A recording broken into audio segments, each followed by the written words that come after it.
La clé de votre vie est dans votre esprit. Apprenez à le contrôler ou vivez en otage. Tout ce que vous vivez commence à un seul endroit, votre esprit. Vos rêves, vos peurs, vos décisions, votre vision du monde, vos habitudes, tout commence là.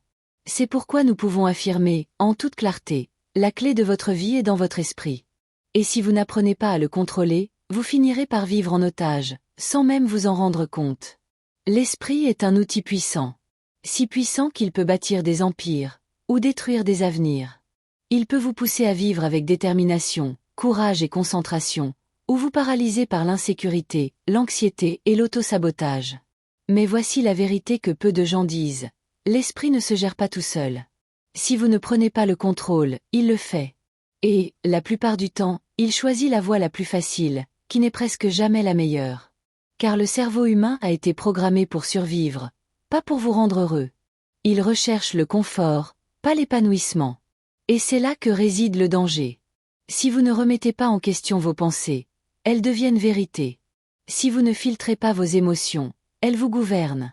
Si vous ne créez pas de nouvelles croyances, vous finissez par vivre avec les anciennes. Celles qu'on vous a inculquées enfant, celles issues de traumatismes, de frustrations ou d'expériences mal gérées. Vous grandissez, mais vous restez coincé dans une programmation mentale qui ne correspond plus à votre présent. C'est pourquoi contrôler son esprit n'est pas un luxe, c'est une nécessité. Et comment y parvenir ? 1. Commencer par la conscience de soi. S'arrêter. Observer. Réfléchir. Quelles pensées répétez-vous chaque jour ? Quelles histoires vous racontez-vous ? Combien de fois dites-vous « je n'y arrive pas » ou « je ne suis pas assez bon » ? Avant de pouvoir changer, il faut voir. Et cela commence par la présence et l'observation. 2. Réécrire vos croyances. Le cerveau fonctionne selon des schémas. Et les schémas s'apprennent. Ce qui a été appris peut être désappris. Et remplacé. Chaque fois que vous remettez en question une croyance limitante et agissez malgré la peur, vous reprogrammez votre esprit. Vous lui montrez qu'une nouvelle vérité est possible. 3.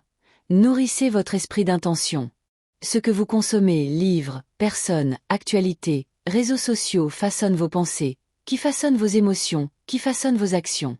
Nourrissez votre esprit de ce qui vous élève, vous épanouit et vous renforce. Évitez ce qui vous déprime, vous distrait ou vous engourdit. 4. Pratiquez la discipline mentale. Méditation, journalisation, affirmation, visualisation, ce n'est pas du mysticisme, c'est de l'entraînement. C'est du renforcement mental. Plus vous pratiquez, plus vous devenez fort. Et plus il devient facile de maîtriser vos pensées, plutôt que d'être dominé par elles. La vérité est simple, mais difficile. Soit vous prenez le contrôle de votre esprit, soit il vous mènera où il veut, souvent là où vous ne voulez pas aller. La bonne nouvelle. Vous avez le pouvoir de choisir. Chaque jour. Dans chaque pensée, chaque réaction, chaque choix. Vous n'êtes pas victime de votre esprit. Vous êtes le créateur de votre réalité. Mais cela ne devient réel que lorsque vous décidez, avec courage et persévérance, de prendre les rênes et de construire la vie que vous souhaitez. En fin de compte, c'est vous contre vous. Mais c'est aussi vous pour vous. Et la vie que vous souhaitez commence là où le pilotage automatique s'arrête. Maîtrisez votre esprit.